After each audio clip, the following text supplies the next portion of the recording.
যারা সিগারেট খায় আমি তাদেরকে দোষারোপ করি না, কারণ বেশিরভাগ মানুষ যারা সিগারেট ধরেছে নিজের ইচ্ছাই তেমন ধরে নাই, বেশিরভাগ বন্ধুর পাল্লায়, পরিচিত মানুষের পাল্লায় পরে সিগারেট ধরছে।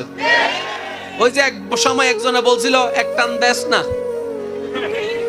কথা বলে না, এক সময় একজনে বলছিল এক টান দেশ না, সে বলে যে না আমি ধোঁয়া টোয়া সহ্য করতে পারেন, আমার কাশি আসে। তখন তার মাথার মধ্যে শয়তানে ঢুকাই দিছে কি, কয় কেমন পুরুষ হইলা, কথা বলে আরে জোরে জোরে জোরে, তুমি কেমন পুরুষ হইলা, সিগারেট খাইতে পারো না। তার মাথায় ঢুকাই দিছে সিগারেট খাইতে, পুরুষ হতে গেলে সিগারেট খাইতে হবে। এবার সে যে এক টান দিছিল ওই বছর আগে, এখন 10 প্যাকেট। ভুল বললাম? বেশিরভাগ নেশা, বেশিরভাগ খারাপ অভ্যাস আমাদের ভিতর ঢুকেছে পরিচিত মানুষের মাধ্যমে, যাদেরকে বন্ধু বলেছে ওই বন্ধুর মাধ্যমে।